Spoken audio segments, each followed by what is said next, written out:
and introductions. If I may, Paul, could I start with you and then we'll work around the you? Sure. I'm Paul Castertano with Pima County DOT. Catherine Skinner with Pima County DOT. Jose Rodriguez, Town of Boroville. Jennifer Flood, Town of Marana. Dan Grossman, Town of Marana.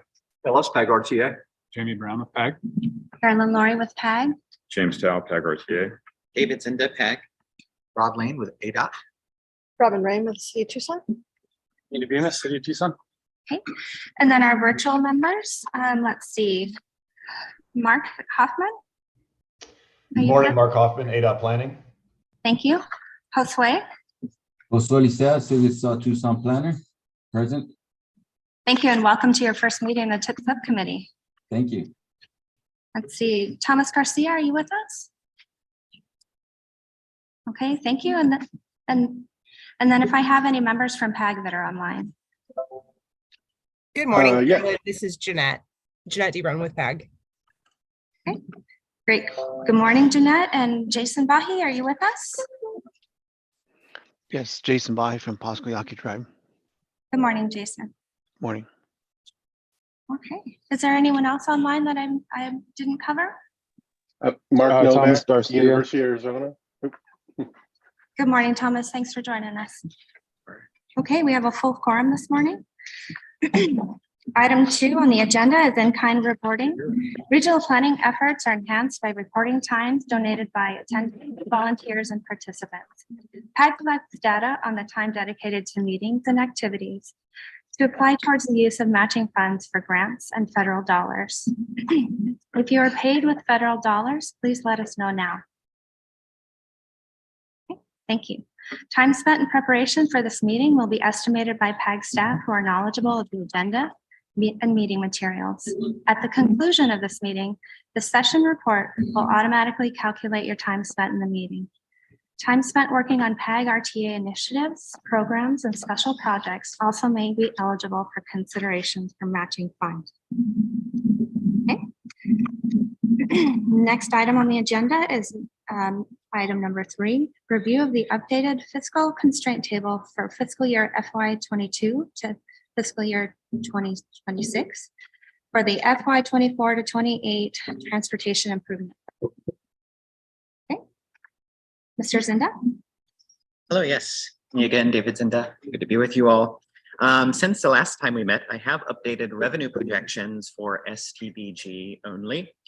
Based on your feedback and new information I didn't have at the time of making the original projections, we feel comfortable in forecasting an increase. And thank you for all your commentary and advice in crafting these estimates. And so a couple of questions to maybe answer before you ask them. In previous TIP cycles, it was conventional to use the same number each year, forecasting federal funding like STBG. This was because there are several situations where one may not be able to adequately forecast this flavor of funding. For example, in a given forecasting horizon, there may need to be a new surface transportation authorization bill. And frequently before one of those multi-year pieces of legislation are actually enacted, as you know, there are several continuing resolutions which oftentimes will freeze funding, if not decrease it sometimes. Luckily, we do have the IIJA signed into law, which will provide funding up to and including fiscal year 2026. So our horizon is essentially taken care of. There are a couple of other reasons why I previously advocated for a bit more of a conservative estimate. Simply put, there was a lot of information coming in at the time, but with little details. We knew that population bands would change as the 2020 census numbers were prepared to be issued. We also knew that the obligation limitation was changing, but we weren't sure when or to what extent. And at the time of this older projection, or the provisionally accepted table from November, we did not know for sure whether an increase in STBG nationally through the IIJA would trickle down and become an increase on our own ledger. Now we have clarity on almost all of these issues. We now know that the obligation limitation will be 91.3% at worst beginning federal fiscal year 2025, down from 94.9%. We also know that from federal fiscal year 2022 to 23, STBG, specifically greater than 200,000 apportionment, increased by 2%. So that 2% increase is reflected then going from 2023 levels to 2024, out on another 2% get to 2025, as you can see in that bolded line with STBG greater than 200K. So let's jump down to table 5 in this packet, just so I can show you a couple of other items.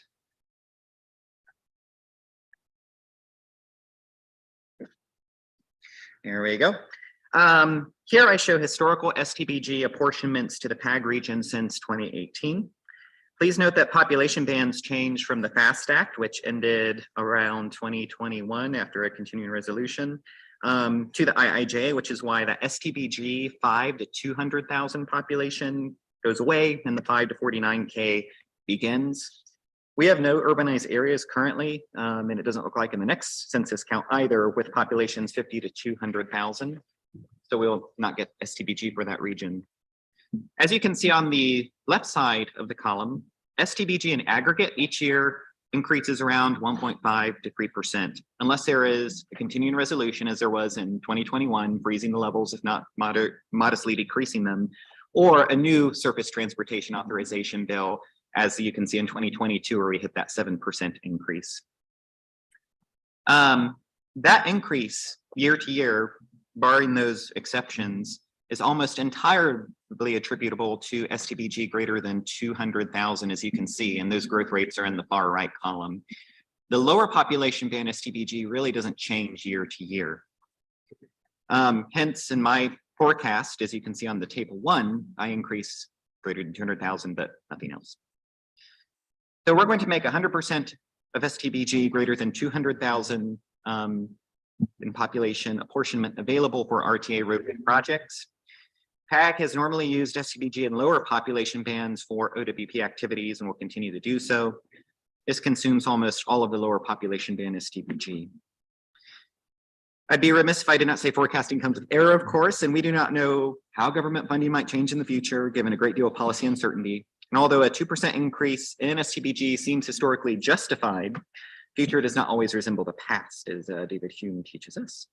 Having that said, STBG as a special type of federal funding called contract authority is generally very safe, even from issues surrounding debt ceiling debate currently being played out. We'll also wait, one kind of question mark I still have is how new census designated urbanized areas will affect this distribution of STBG across the entire state. So that might marginally change numbers and forecasts as well. Scroll back up to our table of interest. Now it's going crazy. Oh no.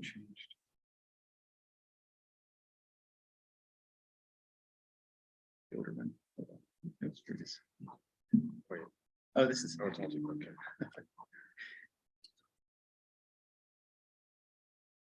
Sorry for this scrolling adventure. Fine, David. Thank you. Go. Okay. All right. So just a final note on this table. We tried to make this table to be consistent with past presentations, which is why we show new funding estimates at the top, current programmed amounts in the middle, and the difference between those two numbers at the bottom, which we call unprogrammed. However, for STBG, it really doesn't mean much, and for our purposes, right? This is just kind of in continuity with everything else. If you recall, we programmed 100% of STBG as if it could be applied to any project in the last tip. So that total programmed amount is doesn't really match the new increase in apportionments because it doesn't split by population band. So for example, that 92,000 you see, say in federal fiscal year 2025, we do have that when you compare like total aggregate STBG, but when you consider just the 200K population band, we're actually going to be over programmed a little bit and have to remove some funding, a very small amount overall, all things considered. And we'll find that out in our next agenda item as we go through that exercise. So those numbers, unfortunately, aren't useful. We'll improve that next time. One other note about this table compared to the last one that was provisionally approved, RTA was removed from that, acknowledging that the RTA board is going to have that discretion to program any RTA funds on remaining RTA projects over ballot. Finally, a remark about HERF 12.6. See if I can scroll a little bit better this time. There we go. So here's some happy news. You can see that we have about 5.5 million in extra HERF 12.6 ready to go for fiscal years 24 through 26. And the next item it's actually going to look like we have more. And in fact, I believe we do. It's going to show, instead of a difference of about 5.5 million money on the table ready to be programmed, it's going to be closer to 8 million. And this is because I believe an RTA board action recommended the delay of one of the RTA projects that was using HERF 12.6. So that money is now available that was formerly programmed on that project. This table uses approved, adopted TIP amendments. So that's why we're only showing 5.5 here. We're going to assume for the sake of next exercise that that money is released. So I guess that is all I have to discuss today. We would like to make this an action to adopt this table in place of the one that was provisionally accepted in November. And I'm happy to answer any questions if you have them. Thank you, Mr. Zinda. Are there any questions for David? I have a couple quick questions, Sure. I think. Table 1 and table 4 both look at STBG, but it has different numbers. What is the difference there? Why are those different?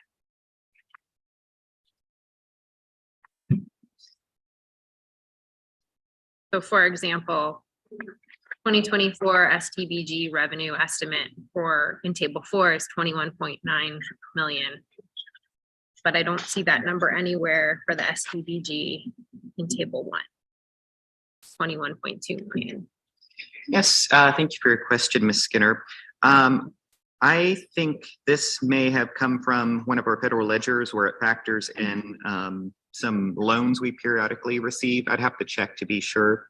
It's a very good question. I apologize, I didn't review that enough to make it consistent. I think what I intended to show in table 1 was the raw apportionments, what we get in revenues for this fiscal year, not including anything else. From time to time, we're left with a small amount of federal apportionments on our ledger, which we can, on a case-by-case basis, loan out to ADOT. And I suspect the table 4 that you refer to probably shows some of those loans coming back, which we work with, maybe delay to accumulate money over time in case we have, more that we want to release to the region. Having that said, a lot of this STBG, I believe, that's currently on our ledger is going to be of a lower population band. So we're not ready to have a conversation to program that today, but perhaps in the future. Okay. My other on table 5, where it shows the historic and expected STBG apportionments, the total STBG is different in the prior years than what has been reflected in the current tip. So can you explain those differences? For example, fiscal year 2019 on table 5 showed 19.4 million, but in the tip, it shows 22 million.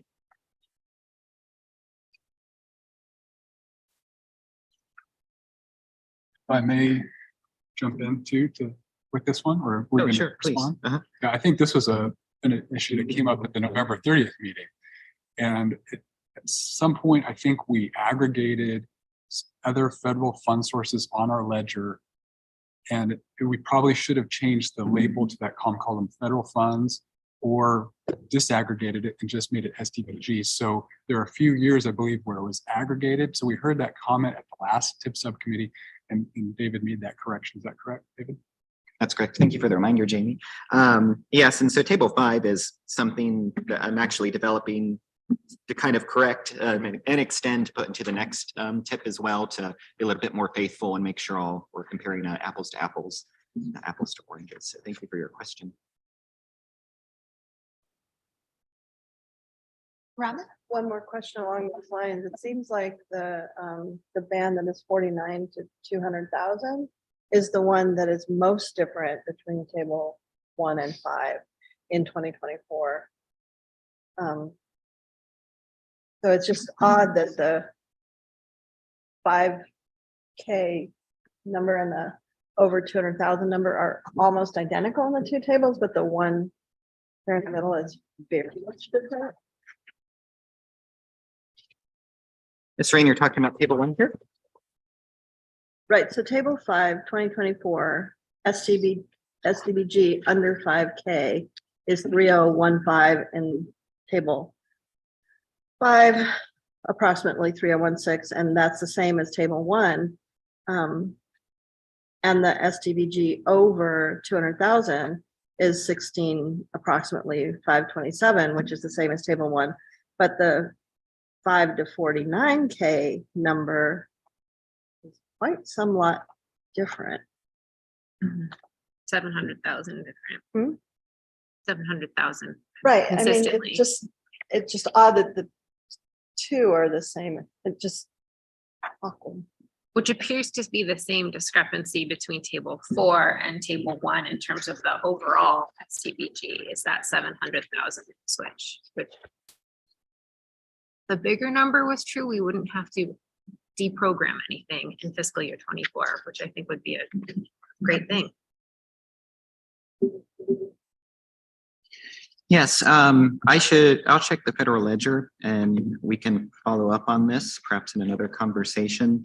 I think for the sake of purposes today, what we're really interested in is programming this greater than 200,000 population band is found on table 1. That is what's available for RTA roadway elements. And I can verify some of these other estimates as well. I suspect this might be factoring in the loan, which sometimes appears on the bottom line of our ledger. Well, I'm happy to verify. Thank you for pointing that out. Mr. Brown, would you like to? Thank you, Ms. Lori. Just to add to this, I also recall that back in November is also when we received a newer federal ledger with new numbers. And so I think there was some transition between that November 30th and the update. And so maybe as we were updating it, we need to make sure that all of those tables are consistent. So if that's the issue, we apologize that we didn't have to do updating everything. But or like you said, David, it might have been the loans were factored in. So we can go back, as you said, David, and check that. Do you have any further questions on this item? I do have a question on table 3, which is the 12.6 that's in the OWP. And it doesn't sound like you're asking for action on that part of it because it's not the constraint table per se. But I'm just curious, what happens if those funds aren't spent? Because I'm not sure that they've historically been spent to the full amount every year. So do those roll over or where are they released back to for programming? So for the TABI specifically, and what happens is that funding kind of remains in the region and it's utilized on different projects. So it'll be placed on like a roadway element per se. Okay. That makes sense. And that is a subset of 12.6 for that. That is Right, correct. so that you have that flexibility, right? Yep.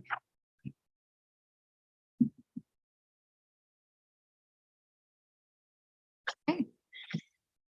Any questions from our members that are online?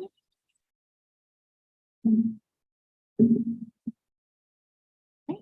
With that, this is an action item and we request the adoption of the fiscal constraints table for fiscal year 24 to 26 of the FY 24 to 28 PAG Transportation Improvement Program. One willing to make a motion? Quick motion. People say. Is there a second?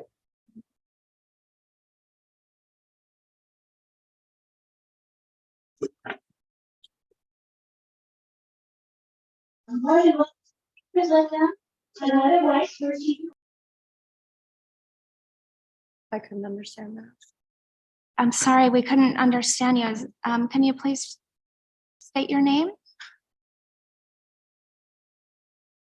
Is this Patricia? Oh, Thomas, was it you? Yeah, it may have been me. I was in the second. Okay. Thank you. We have a second. I want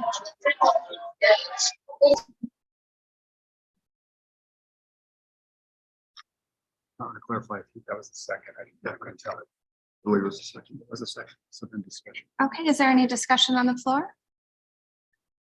Can I just ask for clarification?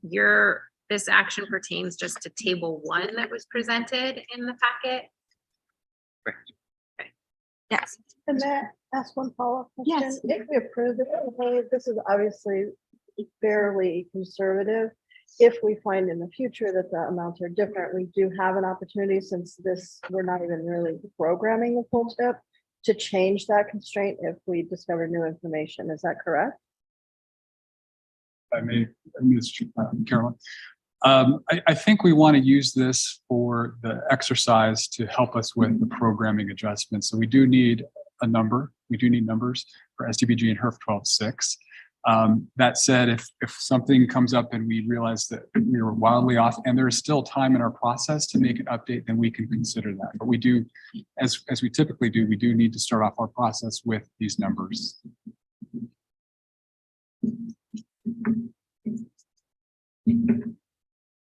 Okay. We could move to a voice vote, please. We'll start with the town of Marana. Yes. Thank you.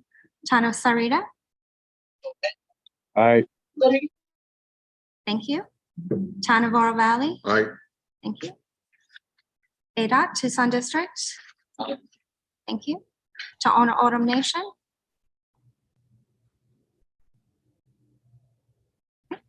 Pasquayaki.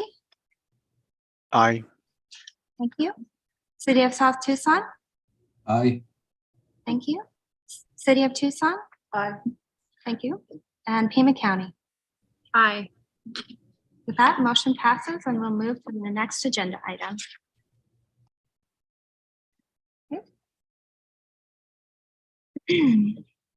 And item number 4, we will review the FY 22 to 26 TIP amendment number 22.050 to adjust programming for ADOT projects in FY 23 to FY 26 and proposed programming for ADOT projects in FY 27 and FY 28 for the draft FY 2024 to FY 28 TIP development.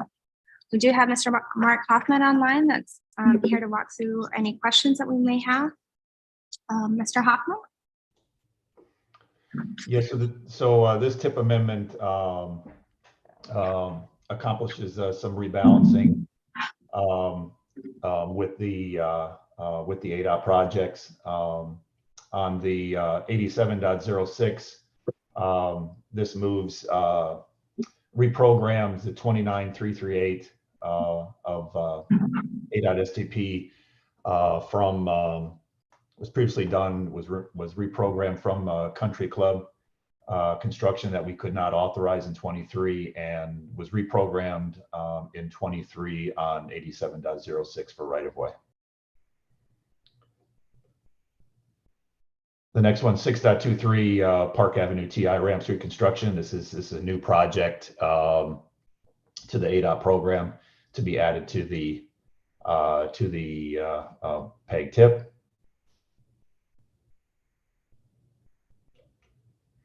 The next one is 7.23 6th Avenue TI bridge widening. Again, this is a new project added to the program out in 26. And this the Park Avenue and 6th Avenue are taken from the I-10 210 DCR and the phasing of those projects. So these were the next ones to be added to the program. And then the last one, the 8.23, the I-19 Valencia Road to I-10 widening is also a new project added to the program.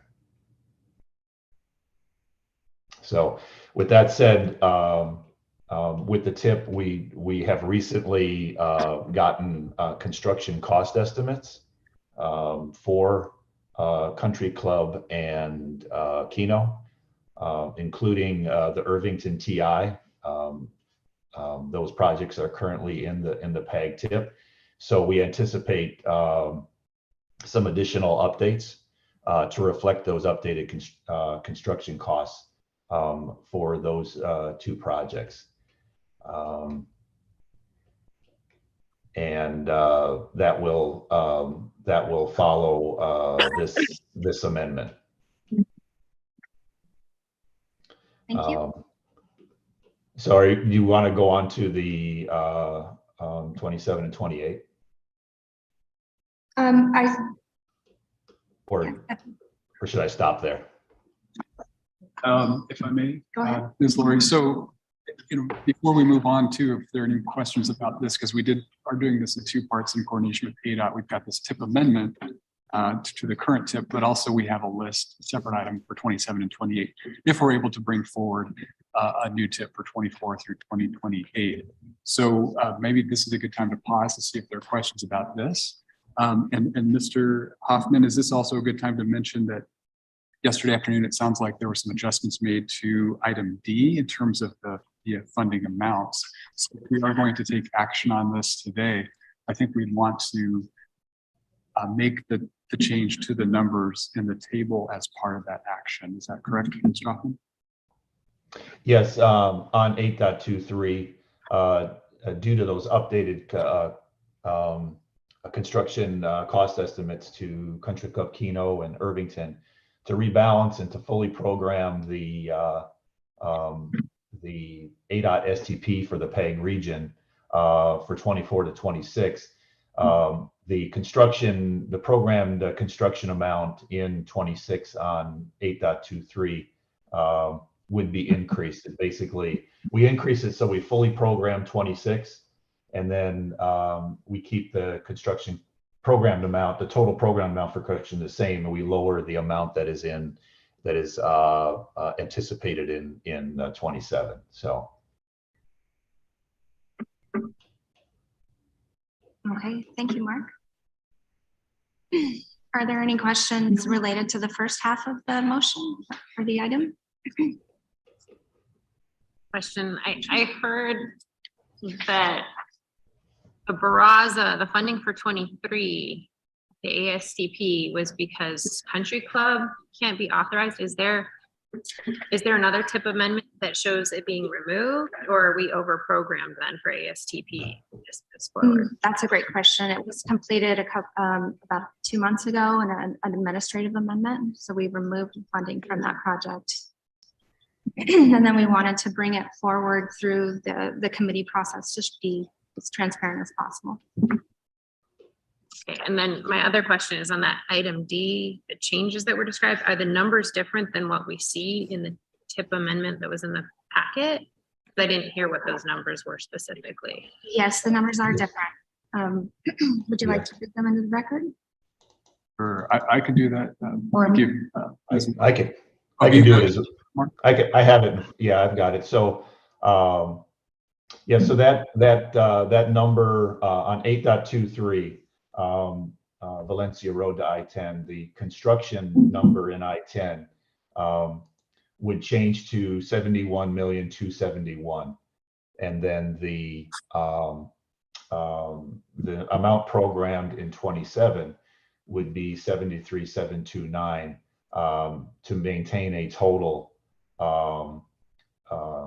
program for construction of 145 million.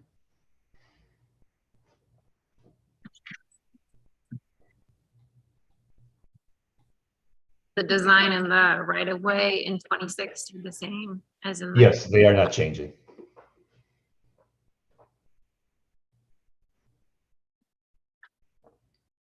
Thank you. Jose, did you want I was just going to make a comment why we're actually going through a tip amendment for these projects that are moving money around on 25, 26. We're going through a new tip cycle. Can they just add them into it?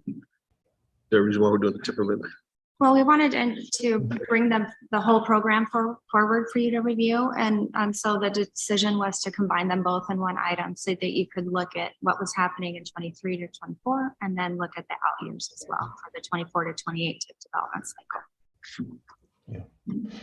And Mr. Chair, the other reason is we're trying to get a final draft program that is in the current PAG tip, the years of 24 to 26 to submit. ADOT is getting ready to submit their draft 5-year construction program to ADOT leadership. So we wanted to provide an updated program and that was balanced and fully programmed through 24 to 26. Thank you. Robin? Just a quick question, back to item A. I noticed that there's that federal funding in this fiscal year for right-of-way acquisition for that project. And wondered where that project is in design and how close it is to being ready to acquire that level of a right-of-way. Mark, is that a question that you can respond to, or Rod, would you like to answer that? I can answer it, I guess. Attempt. The project has not moved into design. We are starting the right-of-way process to look at what we need and so.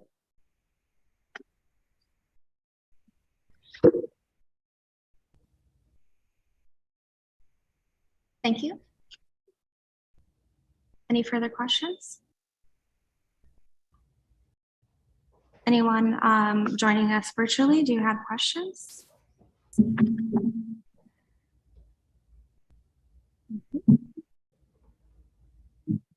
With that, I'd like to move to a motion on this item. Item 1 is review of the FY 22 to 26 TIP amendment number 2022.050 to adjust programming on ADOT's projects in FY 23 to FY 26. And part 2, proposed programming of ADOT projects in FY 27 and FY 28 for the draft FY 24 to 28 transportation improvement program. Is there anyone who would like to make the first motion? Have we discussed the second part of the motion? We haven't done the 27, 28. No, I guess we did not. Thank you, Catherine. Are there any questions on the second half? Item 2, the proposed programming of the projects in FY 27 to 28.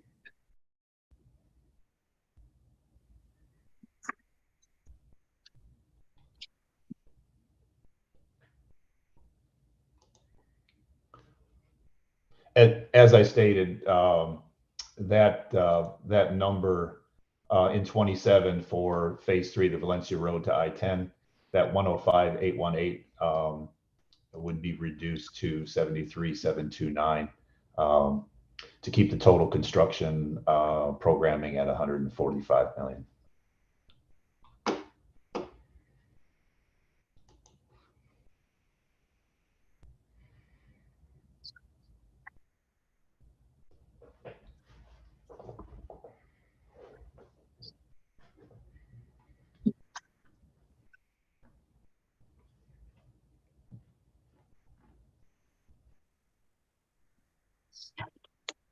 With no further questions for item 2, we would like to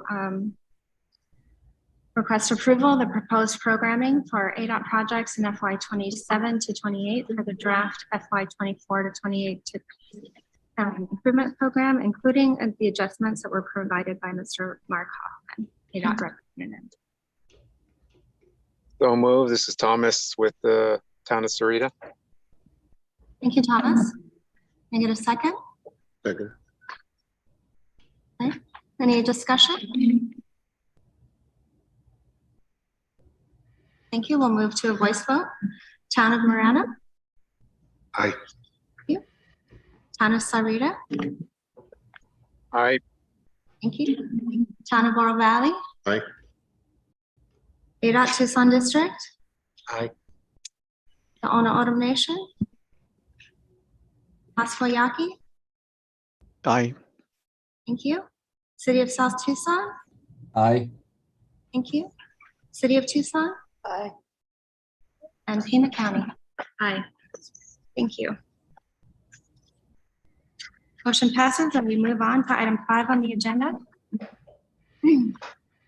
Review and discussion of the draft Regional Transportation Authority roadway elements project list for FY 24 to FY 26 of the FY 24 to FY 28 PAG Transportation Improvement Program.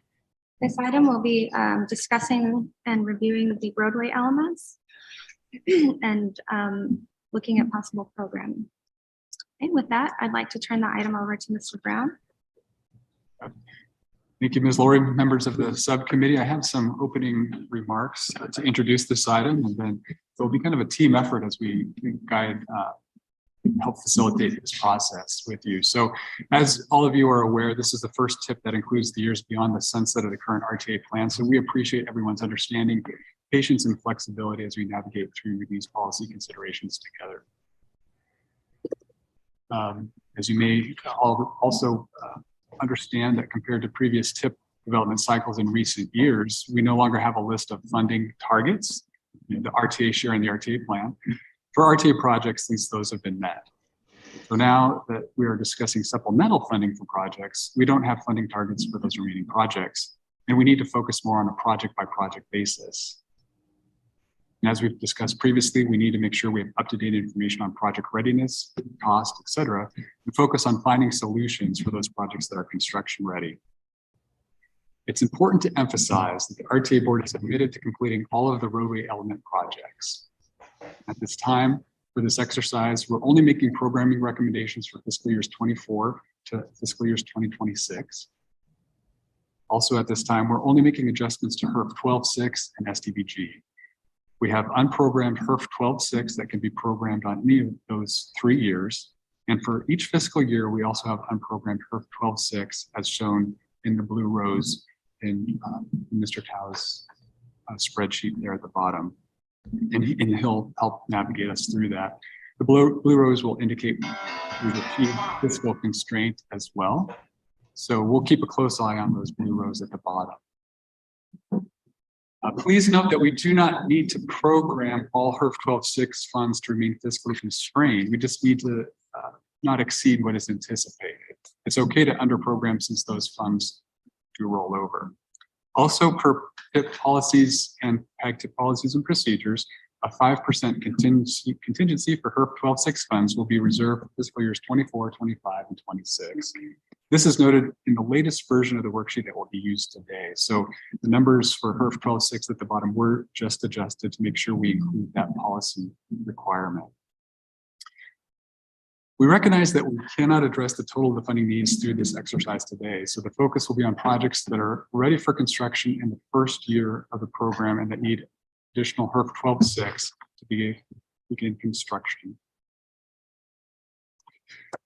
For recommended changes to funding, unless a project is coming in under budget and is therefore over programmed, we want to keep the project whole in terms of the amount of funding. HERF 12.6 can be used to keep a project whole if STBG on a project is reduced.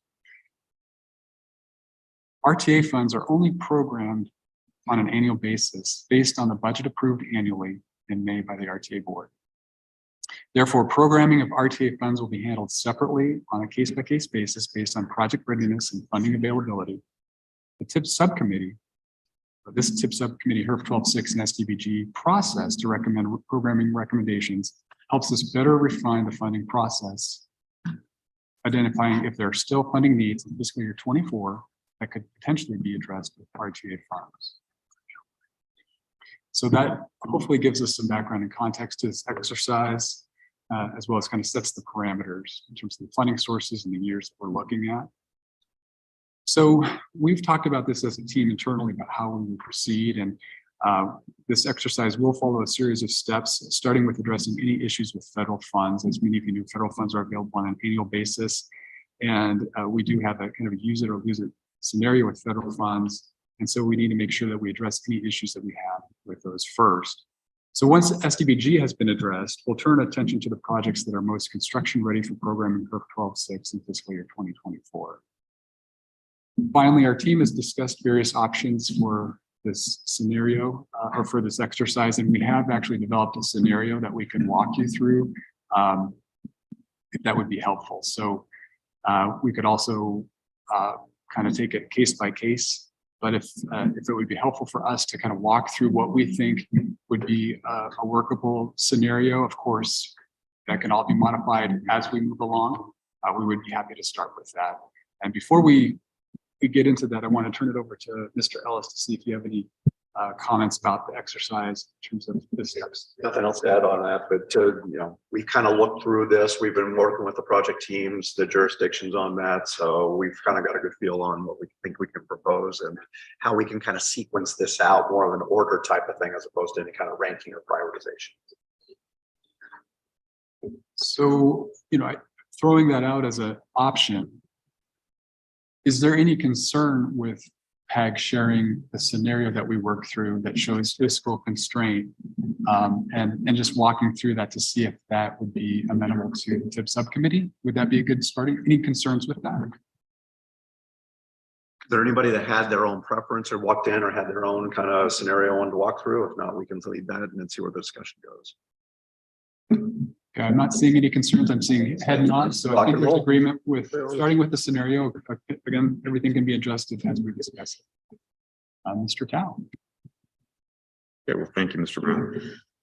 So the scenario we have here addresses the STBG dollars that are on ballot 15 UPR grant, and basically takes those dollars, places them onto the 22nd Street overpass project, or that portion of 22nd Street of ballot 19. And then we replace those funds with HERF 12R.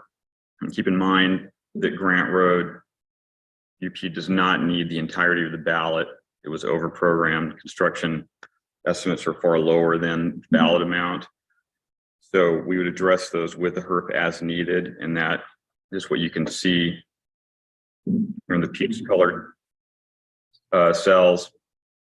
And if you look at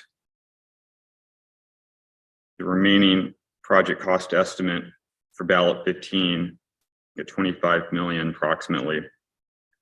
And with that exchange, the funding needs at zero. So we've addressed the need there. I'm sorry. Should we pause and just see if anybody has any questions about that transaction? Sure. Yeah. I can add to that. The primary driving reason for that proposal is after talking with project teams, after hearing the latest updates, and it's a lot of the logistics with the challenges associated with obligating those federal funds by fiscal year 24. So that's our driving challenge to this, and identified a solution that, if that works for everybody, kind of makes both projects whole, retains that, but also takes away that federal complication on top of the other ones that the project's already dealing with. For follow up on that, Rick, do we have a comment from this project sponsor, City of Tucson? Just briefly, we are completely okay with moving federal dollars out of the Grant UP project. The only cautionary point to this is moving federal dollars into the 22nd Street project without adding a commensurate level of local funds would complicate the raise grant. So in order to make sure that the raise grant is able to be obligated, everything that currently shows in the TIP as a local funding source, which includes the Pima County bonds, the City of Tucson impact fees, and whatever 12-6 or RTA funds are in the project as of the time we put in the raise grant, are allocated by FHWA as local match. So this is not the typical 5.3% or 20% local match. It is whatever was in the TIP at the time we applied for the raise grant. We have spent a little bit on pre-construction out of that amount. And so we have then also, the City of Tucson has added more impact fees to the project already locally. So instead of the amount that was in the TIP, I'm not certain what exactly that impact fee number is, currently left to be spent is 4.5 million in impact fees. That was approved by Mayor and Council in December.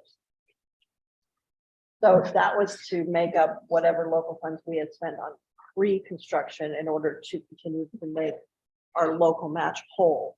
So if you move Grant UP STBG to 22nd Street, whatever that amount is, we must also add more local funding, whether that's 12.6 or RTA is not important to the feds, but it must be the same amount of local funding. Because as you describe it, Robin, that was for the raise application, correct? So it would not have shown anything for that BIP, that bridge improvement program, correct? That $50 million grant, that came subsequent to the raise. That came subsequent to the raise, and we were not successful for that particular grant. So now we're looking to fill that. Correct, so that wouldn't have been known at the time of the raise. So if we properly account for that with a mixture of federal funds and local funds, we would not violate the raise issues, correct? Correct. I just would feel uncomfortable with simply replacing today a local amount with a federal amount before we have our meeting that you set up tomorrow with FHWA and ADOT. Are you okay with us outlining what it would look like as a scenario and then contingent upon ADOT and federal highways then accepting, I guess, all those logistics tomorrow's discussion?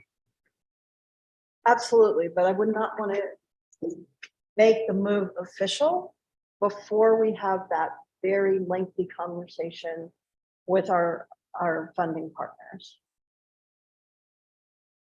So Robin, if I may, if you notice on the HERF line, this scenario also includes another $25 million in HERF 12R. Now, if we add that, the notes section over to the right, we're still almost 5 million unfunded. So that would have to be addressed likely with other local funds. So I think the match, if I'm understanding correctly, that the match can be done or dealt with following the raise grant award. It didn't have to be programmed at the time. Is that correct? So we can add those funds at a later time. In other words, we don't have to violate the tip the way it was with the match then. With the match can come at a later date. I don't think the date is as important as the amount, and the color of the money isn't as important as the fact that it's local rather than federal. This project ultimately will be able to accept more federal funding, and even the local federal funding are regional STG. There is a strategy that FHWA in Washington outlined for us where we have one oversight, which is federal highways, instead of a combination of ADOT and FHWA oversight. And that's something we're going to discuss with all of those partners together tomorrow, and thank you for that meeting up. But you are correct, as long as we ultimately retain that amount of federal funding that was stated in the raise grant, and I think we either already shared or we will happily share what the raise grant is so that we do have the exact numbers. But again, it doesn't matter what colors those are. So we outlined it was 12R or it was county bonds. That number will obviously stay the same. It was the city impact fees. That number will change. All of those numbers together just must add up to the same number that was in the raise grant ultimately in the project. And that is notwithstanding, however, we fill the $50 million hole that is created by our lack of success on the bridge grant. So if I'm understanding correctly, I believe that this scenario would address that. Yeah, we'll want to triple check that because you're bringing up a valid point on that, and we'd want to make sure we confirm it, but that's how we've seen it as well. You would share that. So without going into the weeds for everybody else, making sure that what we do doesn't jeopardize the award of the $25 million raise grant or conditions in association with that. If you're correct, that's our understanding is everything non-federal matches that local definition as opposed to have to come from either impact fees or bonds. So regional funds, RTA funds, that all meets that definition. So for purposes then of our discussion, we can lay it out, proceed with that, but you just don't want it. It's a conditional approval of it. Okay. Yes. If you could share what that breakout, you referenced that a second ago, whatever that breakout was associated with the raise, if you could share that. It was exactly what was in the tip. And I will certainly share the raise grant because the breakout is in there. Yeah, that'd be perfect if you can highlight that. Shoot that over. Okay. It would be great to share that. That's wrong.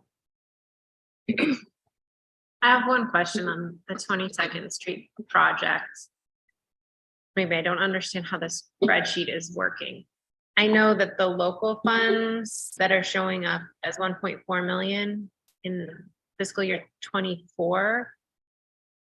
I think is the bond money maybe, No, or is that I your? believe those are the impact fees. Okay. Because that's approximately what I would have thought the impact fee. So instead of that number, it's something in the $4.5 million range, except that some of that has already been expended on pre-construction. So I'll have to get you an exact number. But instead of the 1.4, it is now 4.5. And some of that, like I said, has already been spent. So the 1.4 number is the one that the feds would carry. So within that 1.4, or within that 4.5 is 1.4 that the feds are calling local. And there's also a number that we have used on pre-construction. There's testing going on during the CBAR process of that. So then the 9.2 that is the bond funding remaining doesn't show up on this table. It does not. But is taken into account in the overall funding of the project. I just want to make sure that that is taken into account because it sounds like there's a funding gap, but it doesn't reflect those. So Catherine, for fiscal year 23, there's 9,211,000 of PC bonds shown for construction. And that's reflect, The next year, more than likely. and that's reflected in the total here. We didn't include FY 23, but the 10,611,000 includes that, the PC bonds. Oh, so the blue column that's like subtotals really has another column that we don't see there. Well, we just for the sake of simplicity, we didn't add prior fiscal years. I mean, we are in fiscal 23, but this discussion really focuses on fiscal years 24 through 26. So that total amount that does potentially include prior years. Okay. And that's in the bottom column, the local funds. So there's only 1.4 million shown in these 3 years, but the total shows 10 million, 10.6 million there at the bottom. So we're assume that's prior fiscal years. And if I may, I think you could unhide if it's necessary, 23. We just didn't want the group to get focused on 23 because that would be a tip amendment process that's outside of the scope of this exercise. This exercise is 24 through 26, but if it's confusing to not show 23, I think I can certainly unhide it. Catherine, you're correct. The 9.2 million in PC bonds is incorporated into the overall cost. So they're just currently shown in 20. They're just shown in, yeah. Right. Okay. It was definitely in the raise grant as our local match for sure. I figured such. I was just trying to figure out where all the numbers are. And we confirmed that number during the tip rollovers. The 9.2.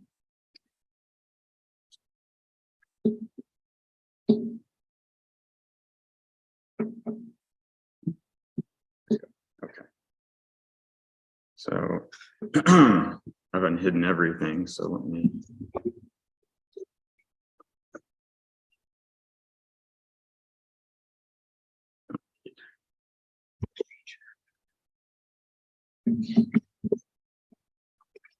There we go. So now we're showing fiscal 23. We see the There we go. 9,211. Works from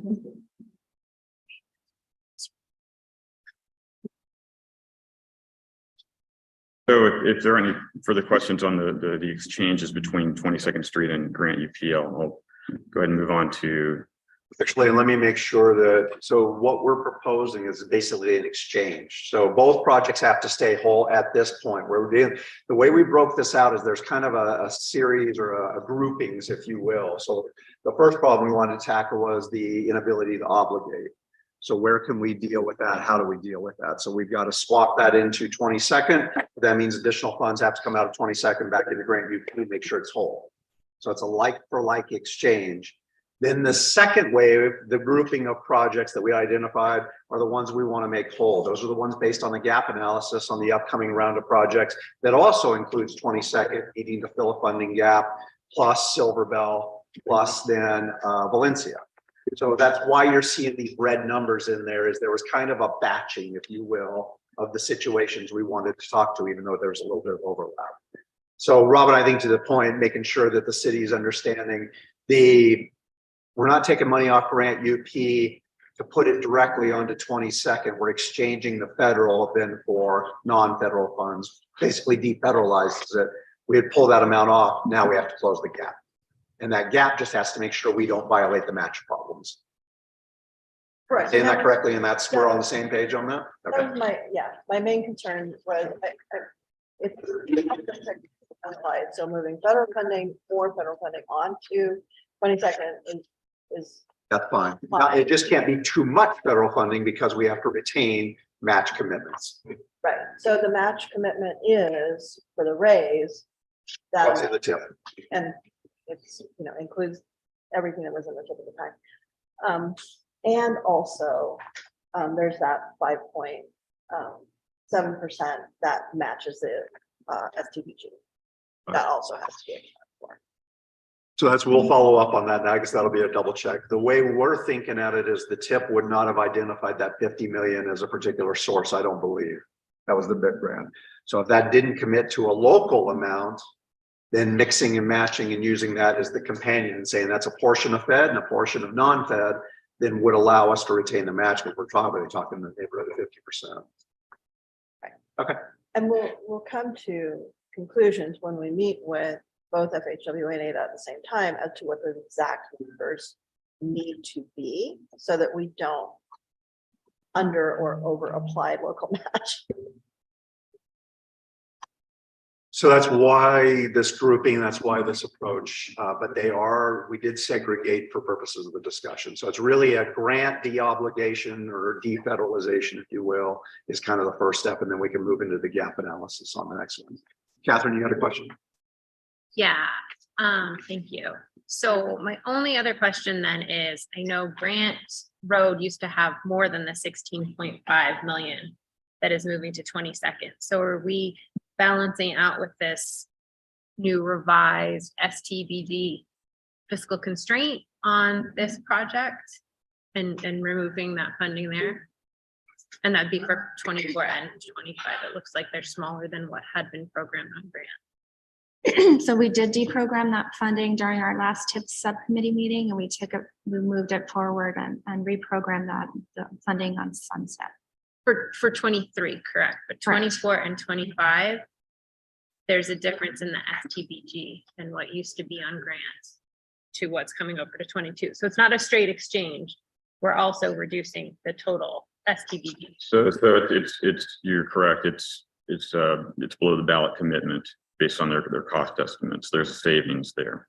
So we aren't programming ballot on grant UP if that's what you're asking. No, what I'm asking is on the table that was in our packet for Grant Road, the amount of STBG in fiscal year 24 was 16,765,000.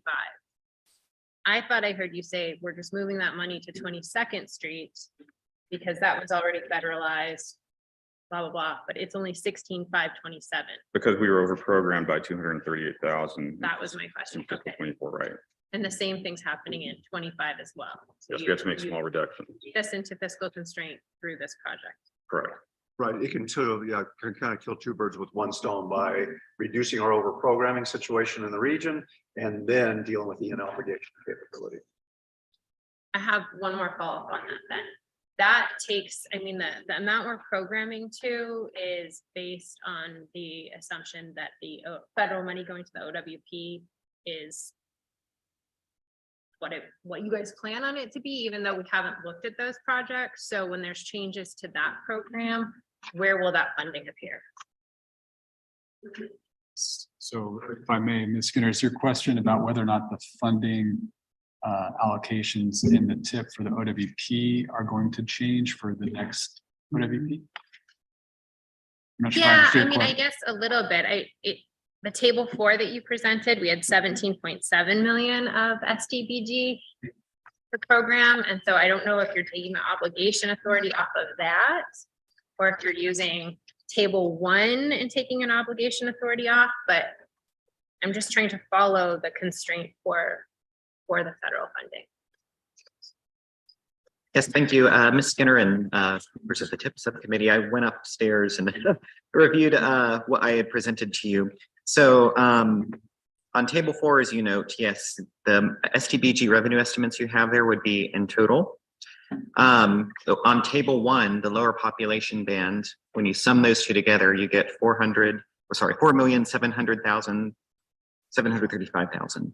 So that takes care of our OWP activities with ortho photos.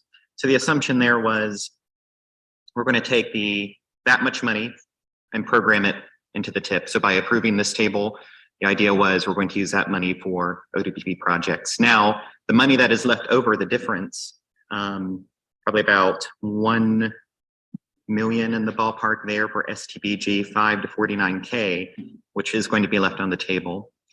I don't think we're programming that now because all of the remaining RTA roadway projects in this exercise are in the Tucson urbanized area where population exceeds 200,000.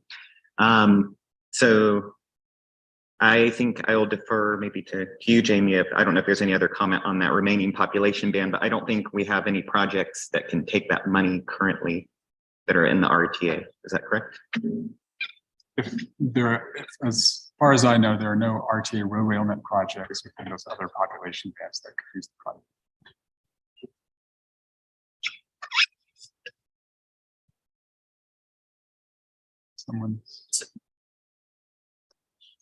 So how did we handle this previously? Because in table 5, it shows that we've been having these population bands for some time. The funding exceeds what the OWP is, so it wasn't all in exchange. So how did we navigate that previously? Can that be a model to how we'll navigate it in the future?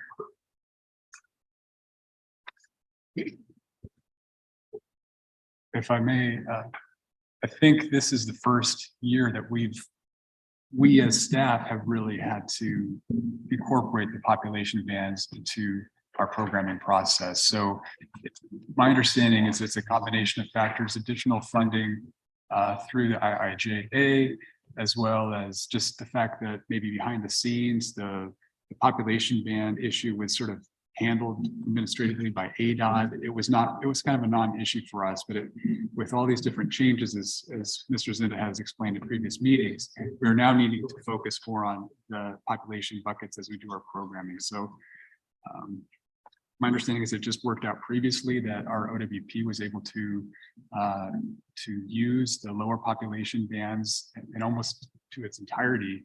If there was any carry forward, we may have that in loan that we're going to need to work with our committees to address in future years. I do want to see if Mr. Hoffman's on the line, if he wants to add anything to that issue to address that question.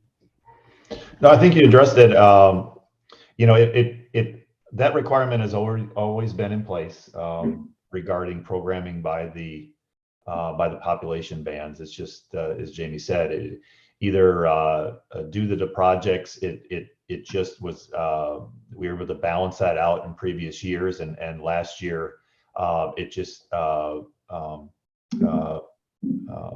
more emphasis was placed on it last year, where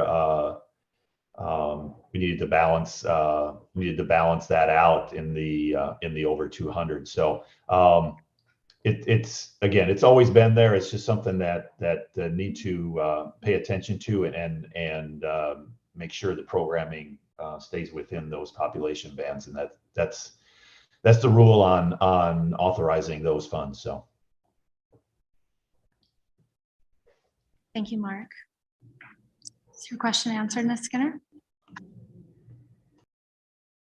Yeah, I guess at some future meeting, we'll have a number in the 49 to 200,000 population bands. That'll be a call for projects. How are we going to handle that $1 million or whatever we said it would be? Yes, thank you for your question. My understanding in having this discussion on our side was as money gathers, as we loan it back in, I think we would desire, if there's money left over, to put out a call for projects eventually. Fiscal year 24 is really close, and unless it's just for design work, you're not going to get a project ready for construction authorization if we're not starting like right away during this tip development. So do we have a timeline when we'll know what that number is so we can anticipate this activity? Skinner, I don't believe we have a timeline at this time, but yeah, we're aware of this issue and we'll bring it forward when we're ready. Thank you for bringing it up and we appreciate your comments.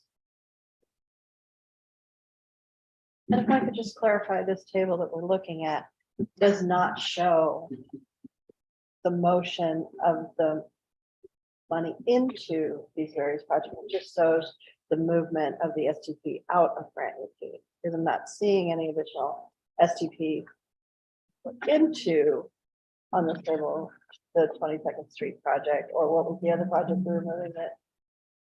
So we do add $16.5 million of STBG from grant UP to the 22nd Street project in fiscal 24.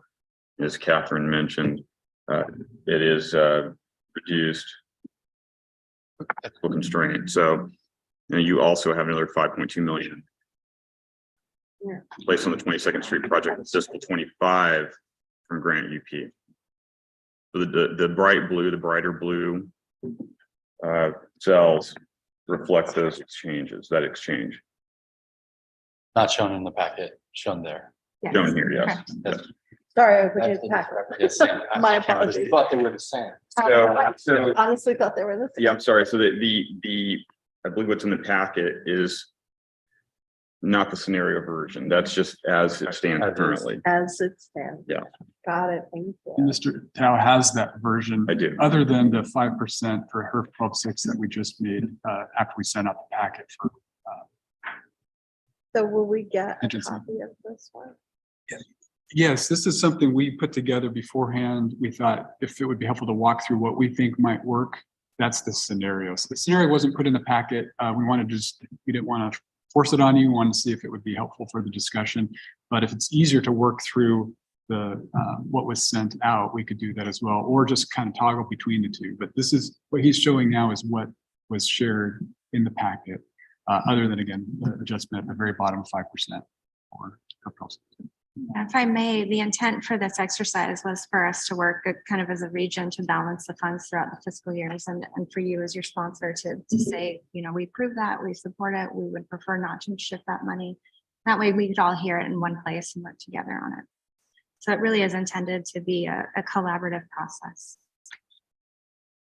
Can I ask a question then now that I'm up to speed and looking there and not here? Sorry for missing that originally. I see the exchange of 16.5 and I follow that that's not 16.7 or whatever it was because we were over programmed. You were mentioning the like for like exchange. So we're moving that STBG from Grant UPR to 22nd Street. And can we just show up and zoom in a little? Sorry, I can't see from here what it is we're moving from 22nd Street to UPRR. Is that the RTA funds? So we aren't going to be moving any RTA funds today. We're focusing in on just the federal and the HERF 12.6 supplanted funds. James, can you highlight that or maybe use your pointer to show and Andrew where we are? So basically the STBG funds and grant UP were replaced based upon the current cost estimate with HERF 12R. But as Carolyn mentioned, that's where the exercise ends today. We aren't addressing RTA dollars or other funding sources. This was just simply to use regional funds, STBG or HERF, and that's really the point of this exercise. We aren't. So there are needs that are unmet. But there, in the case of grant UP, we were able to meet the need there, and we are within $5 million based on the numbers I have here for the 22nd Street Viaduct as well. And thank you. And so it's showing 8 million. Can you go back to grant?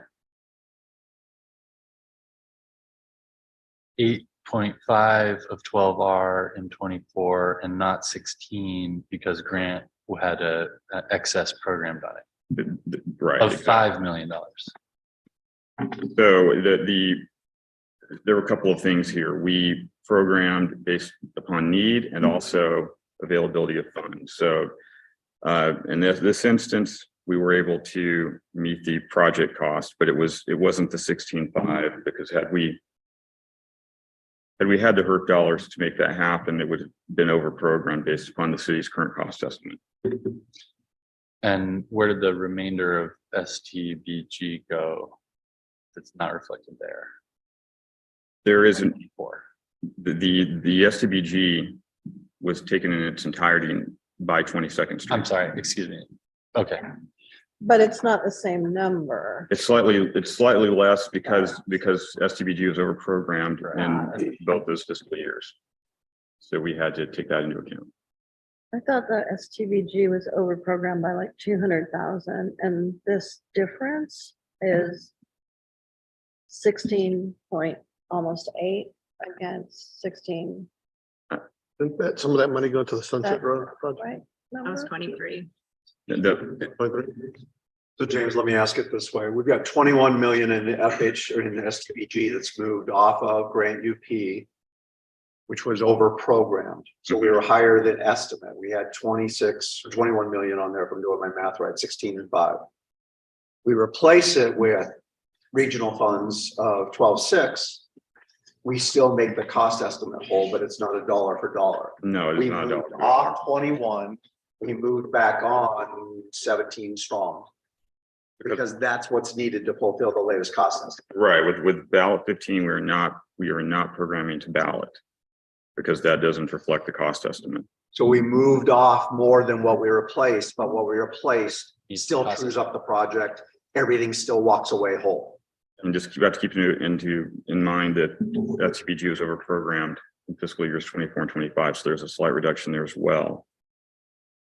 Yeah, I saw that there was a reduction in 2025. I can work out how the reduction in 2024 matches table 1, but the additional reduction in 2025, I thought we had additional money to program in that year, and so I just don't know why there was less than was originally programmed in UP moved in 2025 to 22nd. But again, those numbers for 22nd will have to work out along the interaction with our funding partners. So as long as the bottom line here constraint for each funding source is good, I'm fine with these sort of changing amounts, understanding that ultimately we will need to regional program approximately $50 million more of regional money in order to complete the 22nd Street Bridge project as our projections currently stand. That's the second, that's why you see those number 2s and 3s, that's the red numbers, and that's how we broke it out as well, as tackle the obligation issue, which is a regional problem, then come back and true up and make the projects whole for moving forward. So that's the grouping of it. Right. Exactly the way we were thinking about it too. I just continue to have to marry them for the issues that I brought up earlier of the raised grant match. Yep. So yeah, I guess that would be the understanding is that this is conditioned on making sure that it didn't invalidate the raise issue. We'll further research that. and then just final point of clarification for me, that 12R that's moving on to Grant Road did not come from 22nd, right? It's the unprogrammed or 12R balance in our region moving there. So no local funds are coming off 22nd right now. Oh. So it shouldn't impact our raise issue. That's correct. We'll confirm tomorrow. Cool, Yes. thank Okay, thank you. And can you clarify what that balance was? Was it 53? What was the number? The 12R, where the 8 is coming from, the 8.5? So we have 15 currently available, and then we have an amount for 24, 25, and 26. So there was 15 million program that in essence rolled. And so you Right, now I'm recalling. Yeah, okay. I'm showing that's where the 43 comes from here. We've taken projected revenue plus the 15 million. And that's the amount you see here. Gotcha, right, okay. So the 70 million here is not that, I didn't plan on including this. So you would reduce this by 15, it's placed here. So there's not confusion on that. I may, James, I wonder if it'd be helpful to toggle now to the other sheet that was shared out. So this is the scenario, you see all the zeros, that's really what we're trying to get to is, Yes. you know, to program everything to get 0. So if you look at the sheet that was shared out, you can see what we had available to program at the very bottom. You see the differences. For STBG, you see the negative. You can see that we're over programmed in fiscal year 24, 238,000, et cetera, just a move, right? And then you can see the 19 million for her 12.6, 12R in 24 is a combination of the revenue anticipated above projected, plus the 15 million that was unprogrammed as part of our overall balance. We added that to 24 for this exercise. So just so you can see, this is kind of where we started, and then the scenario gets us to those zeros. So far, we've seen 8 of that, and I guess in our discussion, we're about to see 8 more somewhere. Okay, he'll walk us through the other Got it. And then just one final thing. So James, when you're saying that programming to ballot, you're talking about programming to the RTA ballot using regional funding. Is that essentially what we're doing to meet that ballot obligation? In this instant, we were able to reach the project cost need using regional sources.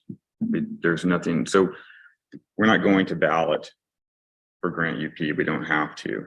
I believe Because you don't need to with that project. With that, right. But that's So, what you're referring to by programming to ballot is whatever fund resources are available, we're going to put it to complete the obligation on the RTA ballot. and if I referenced grant UP to ballot, then I misspoke. So No, I don't think you did.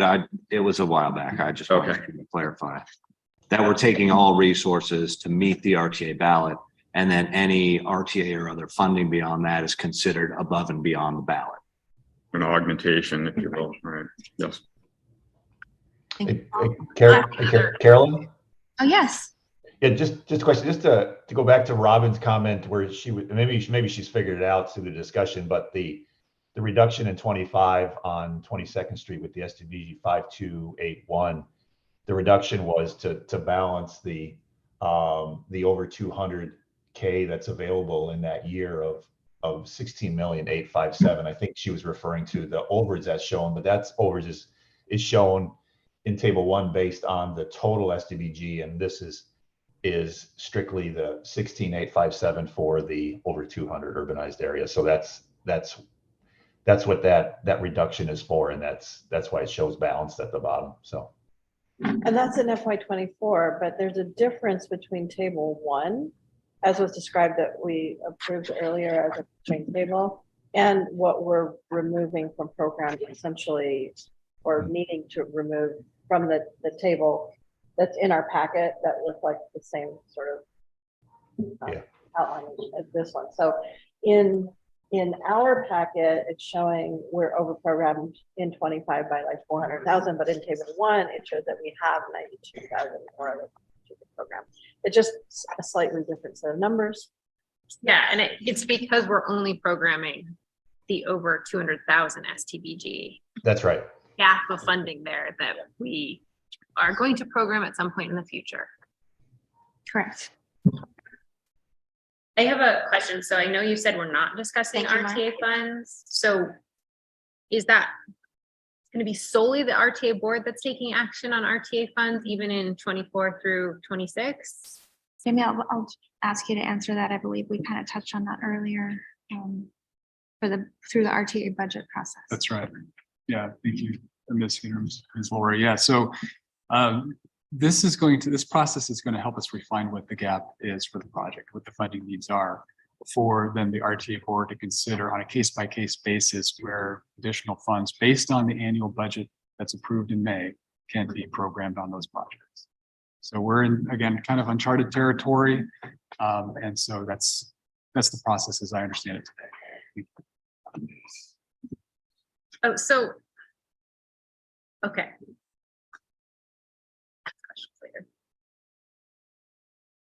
How does that allow us to fulfill the obligations to develop a TIP using all available resources?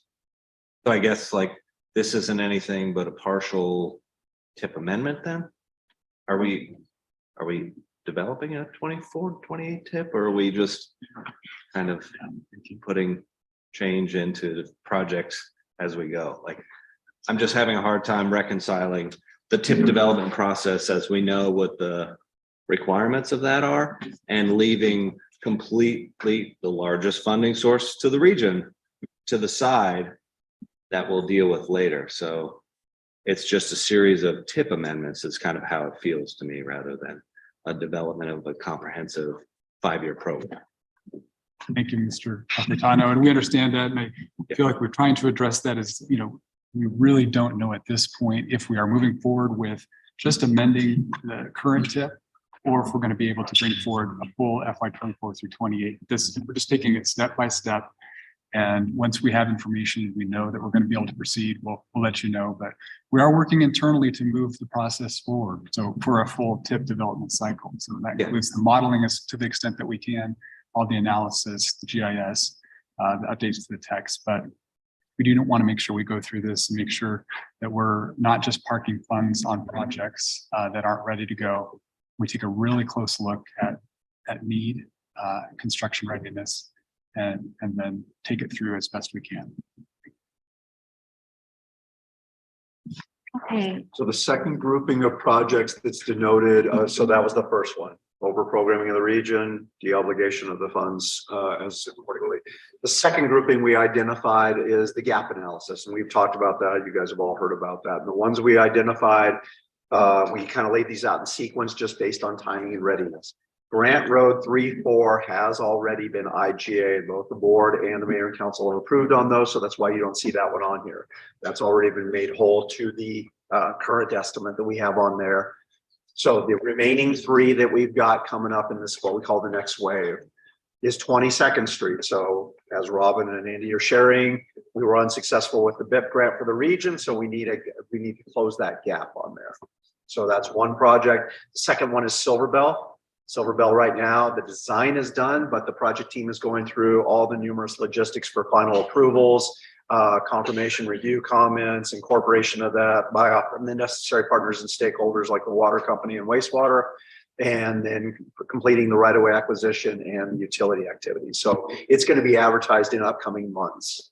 And then third is Valencia Road, similar situation. The design's done on that one. It's a logistic coordination as we continue to move forward with right-of-way acquisition and utility relocation. So that's what we see as kind of the next wave that are coming up over the next several months. Did you mention Houghton to the 22nd? That's all. So Houghton Irvington to 22nd, based on the update information we've got, as well as the Tangerine Phase 2B, those are likely going to be outside of this year's purview, and so they'd be covered in the next discussions coming up. So we are aware of those. We know where that situation's at, but it lies outside of our window, if that answers your question. I would suspect though that 22nd, that Houghton project will be ready to start within the 24 to 26 window. Yes. Yeah, that would be expected. It'll probably be addressed the next time we do this type of discussion. It's still going through the last of the right-of-way acquisition, and then it's got a hefty utility relocation. It's Well, longer of those sorts of pre-construction activities. Yeah, its readiness is. Understood. Yeah, that's why. Just quick question to go back to the grant UP, taking the federal funding out and putting regional, local funding in. That works very well. But if we show what's shown on here, additional federal funding against 22nd Street, that goes above what has been called the ballot amount then on this spreadsheet. None of the other program funding has been removed, correct? So do we need separate approval for that amount above ballot? so that's a great question. Maybe James, can you answer that for Robin? Or? Well, I've noted that the raised grant here, the 29.4 million that's listed as remaining does not include that, as it's not currently programmed in the tip. So I didn't want to take that liberty even as a scenario. So that's something to keep in mind. I'm not sure that answers your question, though. So the ballot amount is much less than the need, correct? The ballot amount that's shown for the 22nd Street project, the need is greater than what the original ballot. I have a really hard time hearing you, Phil. I'm sorry, Robin, how about that? So the ballot amount that's listed for the 22nd Street project you have a greater need than what's shown. So I believe that our practice today is to augment what is necessary to complete the project. We're not going to focus on what the ballot amount is anymore because it's just not, it's no longer realistic in the current kind of climate that we're in, right? Costs go up regularly. We're seeing this increase. So I believe our intent today is to help augment and cover the gap per se on your project. There has been discussion of ballot today, but in truth, we're actually focused on current cost estimates, which in most cases, with the exception of grant UP, I believe would be all considered augmentation over ballot. So the most recent cost estimate, there have been several floating around, but the one we were working with today is the $145.7 million dollar estimate provided by the city. And the 29.4 million listed as the need is based upon that amount. What was remaining in the ballot, I believe, was in the $70 million range. I want to go back to that. And can you show the new one? You just stated it, but after the swap we just did, what does the green column need come down to? Roughly cut in half, or no? Sorry, what? For 22nd Street. On the far right. So let me find my place. Okay, so this is the amount, the need that's remaining, without consideration of the raise grant. So that's the amount I have, under $5 million. The need would be reduced to that amount if you included the raise grant. And a little, please.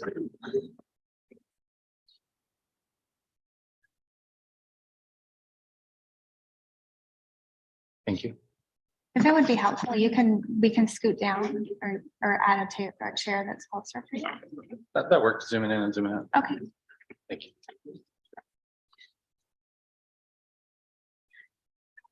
Okay, do we have an understanding?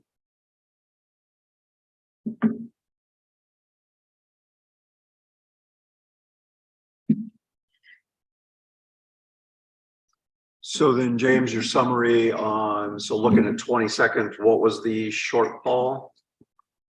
Or basically we've trued up everything. So to go back to an earlier question, there may be some of these projects that right now identified that as we're talking now, discussing with the RTA activity side, we're going to have to bring them to their attention so that as those budget activities proceed, we're going to be able to share, hey, we were able to close the gap with these sources. We have remaining gap that we're going to have to bring the third funding source to the table. So we know that there's going to be a combination of all three that are going to provide relief for these upcoming project opportunities. And to close on these transactions on ballot 20 Barras Aviation Parkway, we reduced the STBG amount by 71,000, replaced it with available HERC 12R to bring everything into balance. It gives us zeros here. That was the extent of our scenario, just to address regional funds, and then we'll yes. Question. So you went over Silver Bell briefly, and you show 6.4 million of local funding in 2026. So if I may, I think we didn't really get into Silver Bell yet. And I think we got kind of taken, the conversation returned to 22nd Street. So let's. I tried to discuss them in the way we've sequenced them here on the left. I thought I'd heard it. It was mentioned. It was mentioned. We went back. Okay. So the dollars that are listed in Silver Bell, we did not have additional funds to address in this exercise. So those should match what's in the packet.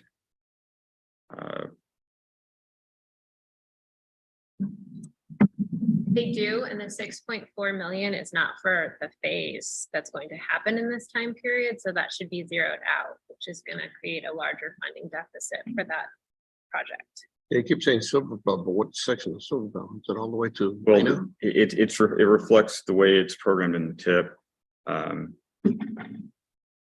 It's listed that way in the approved tip. So it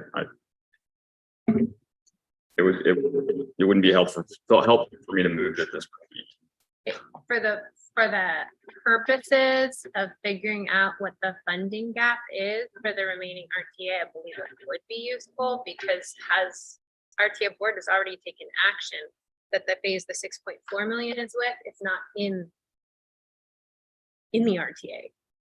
And that's perfectly fine. It's just that this exercise was limited to finding a home for those regional funds. That's all that was the intent of this sheet. I understand, but ultimately we're working to build a TIP with deliverable projects. And so I think at some point we need, I don't know if it's the next meeting or when we'll touch on, are these projects whole? Are they ready to spend at the magnitude of money we're putting per year in the year that we're programming it? Is that for the next meeting? Because I can hold those questions for that. I think to the point you're bringing up, yes, if there's unrealistic money or inappropriate, we would want to reflect that so that we understand the gap analysis properly. So yeah, if that's the 6.4 that's in the county segment, that was the impact fees for what's been deferred by the RTA board, then yeah, we'd subtract that out so that our gap analysis is proper. Okay, so that's the case. Okay. I'll leave it up to you whether you take it off now or at some future date. I just have one more comment, and that's to just point out that the column that's noted as ineligible cost is a straight percentage.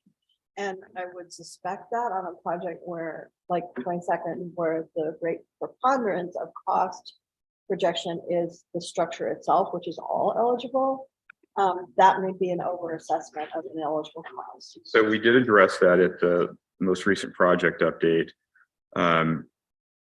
What's the amount we have here? Just noted as a 5%. And so It's just it's just a starting point. And so the 10 million, it's not 10 million, sorry. The 7 million is potentially a little high. I thought, if I recall, Rick, we were in the $4 to $5 million range. Yeah, and that's going to be in order to keep apples and apples with the gap analysis efforts. What's been going on that? We've been dealing with totals, and where we have itemized those elements on there, we try to replace it. Where those are still in a state of flux, we're assuming the 5%. So acknowledging that there's ineligible items out there, and that was the best approximation to respect that. I understand. I just wanted to point out that in general, it's a 5%. And in some general, cases, it's going to be too low. And in cases like, I believe, 22nd Street, so much of the cost, the greater amount of the cost is the structure. I suspect that it's a little high. Probably is. And realistically to that, we didn't have a good replacement number at this point in time to plug in and say, we've calculated to run it. So we know that that's going to be taken, and we want to stick with the protocol that everybody's had buy-in to. Understood. I just wanted to bring it up here because that's the case across the board. And the 22nd was what brought it to mind, because that seems like it probably going to end up a little on the high side. If I may, can I clarify your comment, Ms. Skinner, just so I understand correctly? So it's 6.4 million of HERF 12R that's on Silverbill, no? It's 6.4 of impact fees Impact shown as fees. local funding. Okay, thank you. That goes with the deferment. And that goes with the deferred project that the board has acted on. Be here. Okay, and so if I may, how would that affect the programming of HERF? It wouldn't. I was trying to program projects so that you brought up the cost to complete exercise is what is going to advise the board on how to take case by case action. This spreadsheet does not reflect a cost to complete accurately if you're not looking at local funds as well. Got it. So yeah, that's where it comes into play. It doesn't directly, Catherine, make sure I'm saying this back to you the right way. It doesn't directly affect our programming, but in making sure that our shortfall analysis is complete and is correct, we need to update those costs or those funding sources. Correct. Was your question also a matter of cash flow and how it's arranged, that the timeline isn't realistic?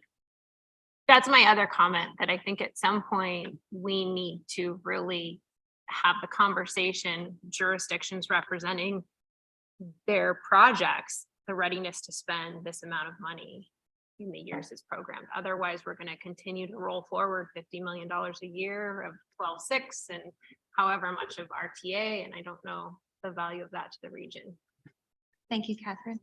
I did just get a note that Mr. Bahi has his hand raised. Jason, are you still with us? Yeah, I'm here. I just wanted to give notice that I have to leave. I have another meeting I had to attend. Thank you.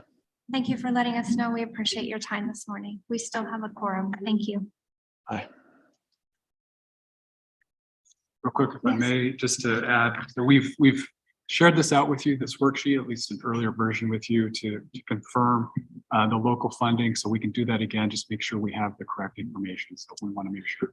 Yeah, Yeah, that was the information that we went over in December. yeah, and I was told that you didn't need our information because our projects, we were not the lead agency. So I waited until this opportunity to share that info since you requested I didn't share it then. You know, you're right. I think we were asking for an extension and timing wise, we wanted to turn this around. So my understanding it wouldn't have an impact, but I apologize that it would have an impact on that. We're probably gonna have a similar situation on the Houghton Road project.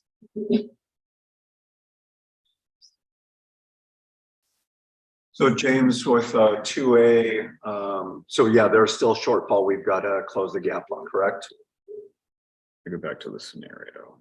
Oh, I'm sorry, yeah, if you could turn the scenario. Way, right.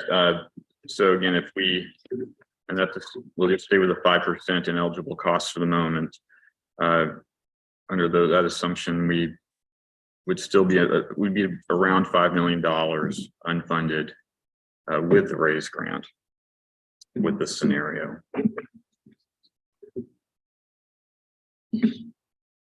Okay. And then 2B with Silverville, we talked about that. We'll make sure we get that adjustment in there, but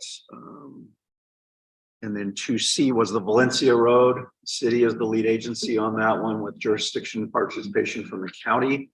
That project, as I said, is design is done and now it's going through its wrap-up efforts as well as prepping for utility relocations and ongoing right-of-way acquisition. So it's a little later in the cycle, probably coming up, I'd say spring, maybe summer advertisement, I think is what the team is targeting on that one. And that one we had a shortfall and it would be 2C. Valencia job. Did that get any of the? It did not. Okay. We addressed everything within Silverbell and within. Well, within Grant UP and 22nd Street. And then there was a slight exchange here. We had added some 12R and reduced the STBG on Peraza just to bring us into balance. Okay. And I mean, back to 22nd Street, sorry. Just to reiterate that local funding of 1.4 has changed to 4.5. A good time to put that in.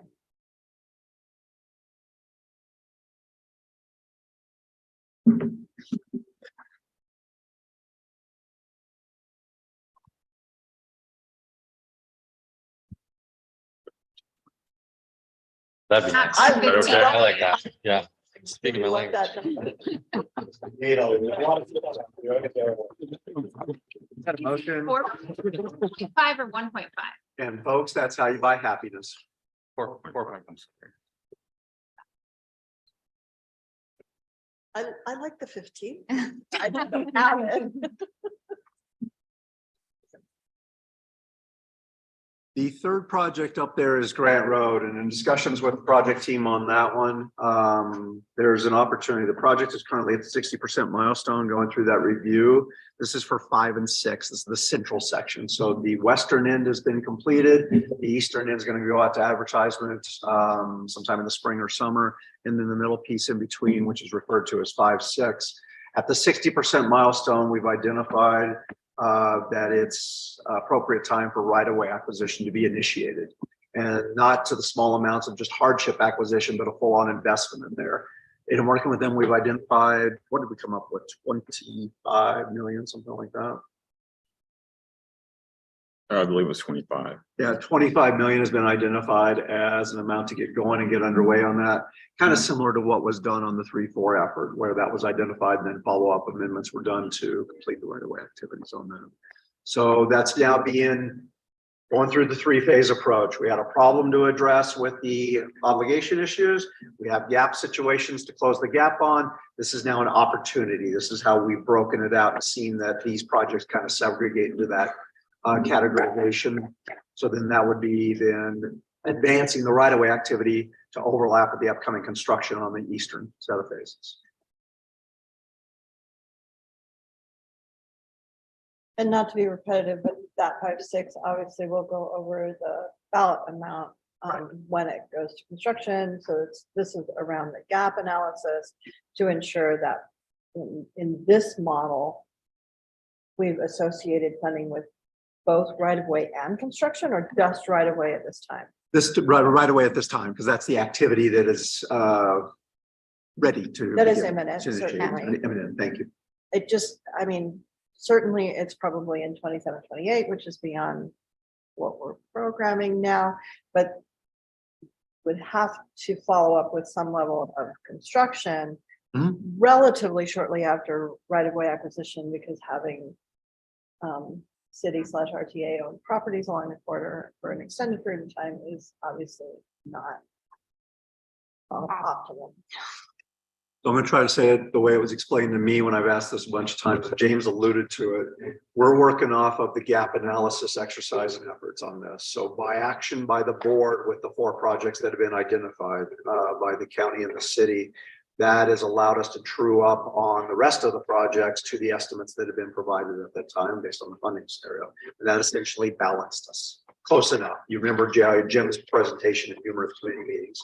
And so that's what we're operating off of. Is how do we close the gap to those identified amounts based on that? And so we've taken that with those actions. They've enabled us to be able to have these discussions. I understand, but what I'm seeing on the table you're showing us right now is that there is still a gap given those out and this in. And so that's probably the big short-term discussion, is to ensure that every project has a fully programmed amount all the way through. And that's another limitation of this, is that some of these projects, or several of them, will go beyond fiscal 26. Understood. And can I ask a clarifying question about that? So we're showing take this Grant Road project as an example. What was in the packet was showing 86 million short for that, the full quarter, right, including 5.6. But as you alluded to, the recent gap analysis was showing we're balanced by delaying those 4 projects in the time frame of RTA. So is the expectation that that difference is covered by RTA funds? And we're just not talking about those today, but that will be done by the board or by somebody, that there's enough money to meet the current project costs on the whole program. We just haven't identified which project and how much money yet. That will be a pending conversation soon. I think today is looking at the 2 regional sources available of a 3-source ability to close those gaps. Right. I say it back to you the right way. I think so. And so, but what I hear you saying is that we're operating under the assumption that with that 3rd source RTA added in, that this green funding need column will be able to be brought down to 0 up to 26. That's the goal. Yeah. And as I mentioned, as we started this exercise, the RT board is committed to completing the roadway element projects. Yeah. And so this exercise is, as Rick just said, is focused on making sure we optimize the use of HERF 12.6 STBG. And then that will help us understand what is the gap that could be filled potentially by RT dollars through a separate process.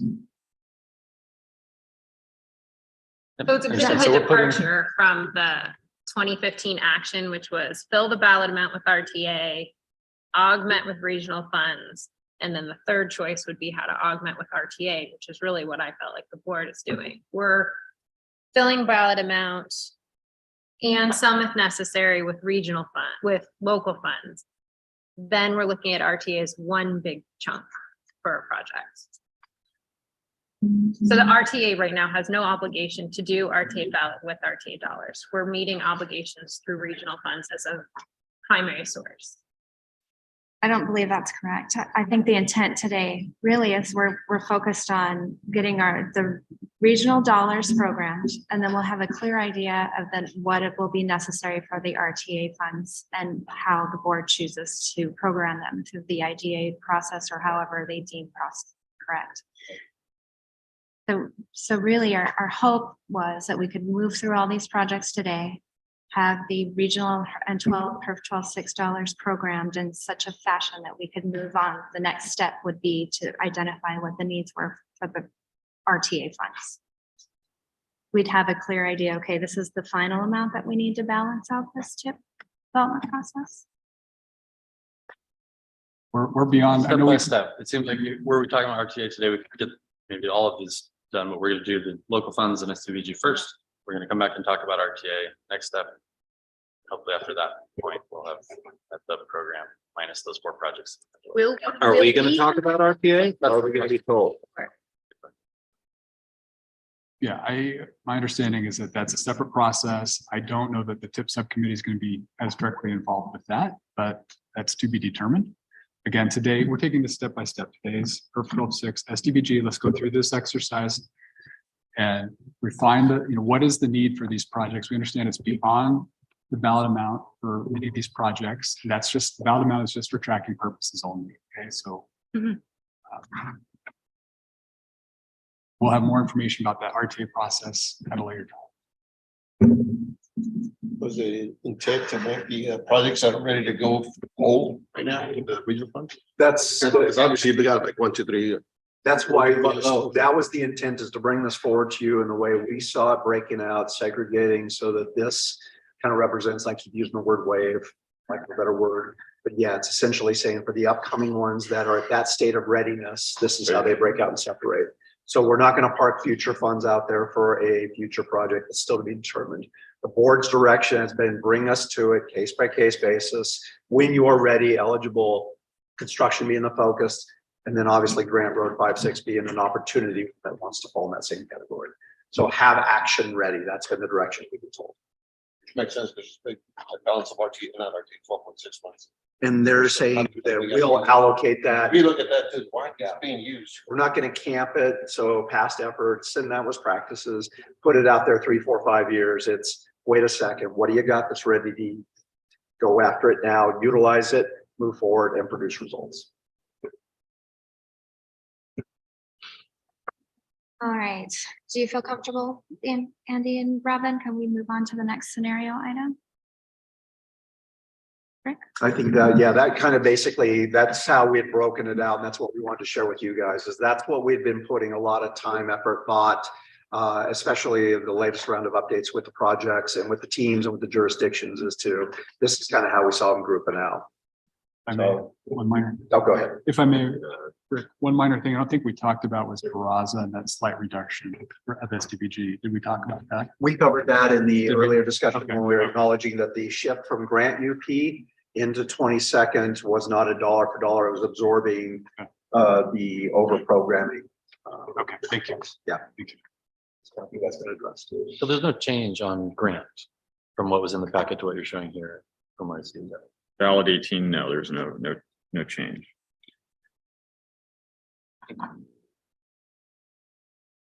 Okay, I think it might be helpful just to quickly walk through what we've talked about today and maybe move forward on those items. It's about 10, quarter to 11, so we at 10:49. So should we walk through the scenario item and move forward on that, see what we've completed today? Okay. So would you like me to do that? I'd be happy to. either way. Okay, so how about we start with the top of the list, if you wouldn't mind just mentioning about number and the tip number for the record? So in the sequencing, or just start with Just how, yeah. Okay. Can I interrupt? Are we looking to take action at the end of this, or are you just summarizing so we know the starting point for our next meeting next week? Well, our hope is that we could take action today. And if we're not ready, we can do a summary, but I do want to make sure that we all agree on what we've done so far. And so we can do that in a summary, or we can do it as an action item. Just depends on what the committee is comfortable with. I think I heard earlier that the city was not comfortable with formal action on it until we've had the meeting with the major federal partners tomorrow. Okay, And that would be acceptable in my mind. sure. Yes, that is exactly right. I would feel uncomfortable forwarding a draft that might ultimately be approved, that might harm our interactions. There may be just something we haven't closed gaps with. And what we're referring to is the city's confirmed that they have found a methodology that will allow the utilization of regional funds in addition to the grant. It's going to look, taste, and feel like a grant. So that opens up the door for these discussions, but there's caveats and conditions. And we've been accelerating a meeting with all partners, ADOT, Federal Highways, ourselves, and the city to reconcile that into the weeds. We know it will work. Now we need to know what are the logistics to make it work, constraints, any ties. And the soonest we could get that was tomorrow, not in advance of today. So we at least beat the second fallback that Carolyn had requested. And I guess as another caveat to that, my preference would be that when we ultimately get this project to the board, the 22nd Street project, that the amount that we're forwarding to them is the actual final amount instead of having to bring it to them twice. Understood. Okay. So yeah, Carolyn, to your point, I think this is more of a recap for everybody than an action item. If you're okay with that. Yeah, so the item asks discussion and possible action. So this can be, we'll focus on the discussion and summary piece, if that's what I'm hearing is the pleasure of the committee. Is that correct? We're happy with the summary. Okay. Are there any comments from those of us that are joining us virtually? Okay, thank you. All right, so James, if we could just begin and just quickly, we can project and the highlighted amounts. Okay, so ballot 15, UPRR at Grant Underpass. We removed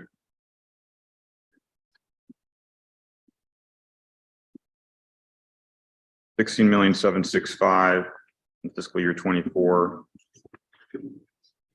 In place $16,527,000 on ballot 19, 22nd Street.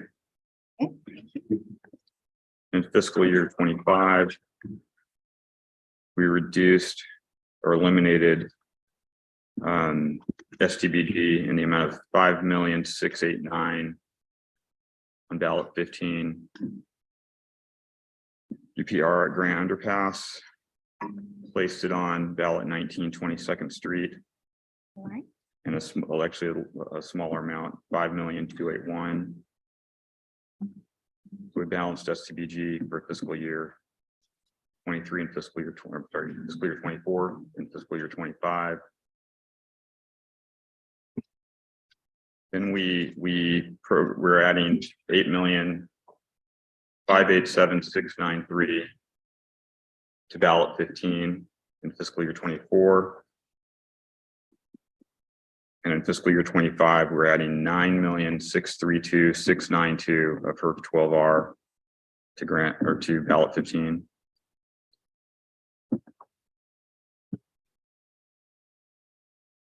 Ballot 19, 22nd Street. We're adding $10,614,515 in fiscal year 25. Same project, we are adding in fiscal year 26, $13,747,650. Okay. If we move down to ballot 20, Barraza Aviation Parkway, we reduced STBG by 71,000 to 8,945,000. Okay. And then we added 71,000 of her 12R in fiscal 26. And that was and then we also made a revision to local funds on ballot 19 in fiscal 24 from 1.4 million. We increased it to 4.5 million. Okay. And on Silver Bell, we've highlighted 6.4 million in local funds. Those PC bonds. Impact. No impact. Impact fees, okay, sorry.